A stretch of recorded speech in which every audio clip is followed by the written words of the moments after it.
Magandang hapon mga suki. So meron po akong tanggap dito na Vivo Y81. So dinala na sa atin, natanggal na.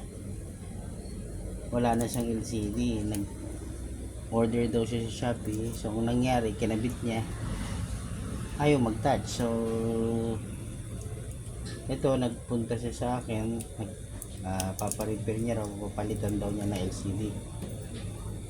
So sa Shopee raw, nakabili raw siya ng 650. Sabi ko 2018 pa naman yan.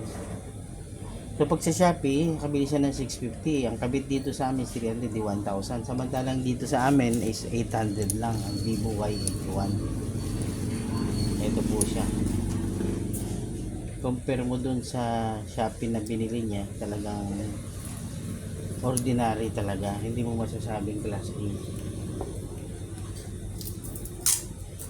So dito ang halaga nito ay 800 pesos.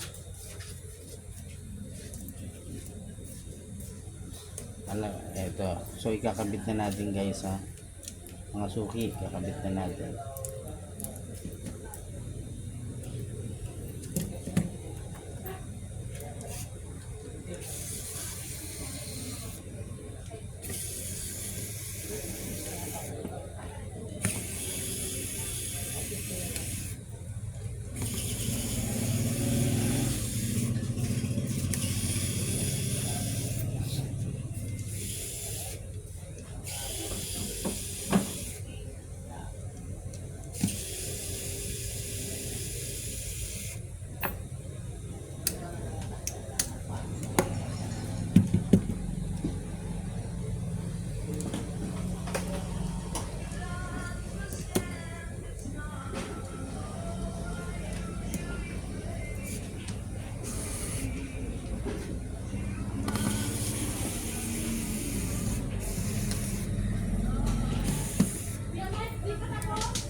Sa Shopee kasi hindi natin masigurado na yung nabibili natin sa Shopee syempre wala namang original sa Shopee.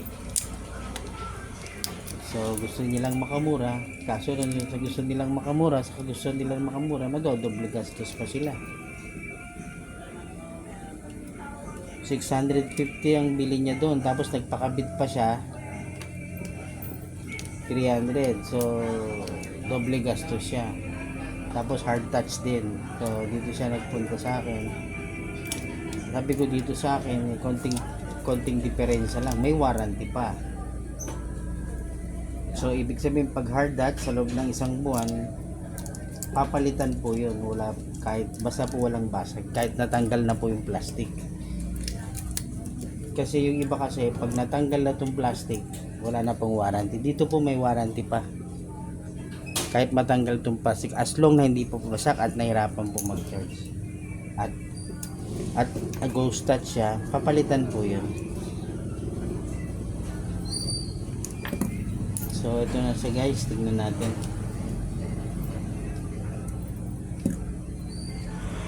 So suki, ito na po yung Vivo Y81 na pinalitan ko ngayon. Ayan. So check natin kung hard touch siya.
itong magbubukas siya na ito, matagal po siya magbukas. Kakalobat, charge po muna natin siya. So okay na po siya guys, so lobat lang yung battery. So, nag-charge naman siya.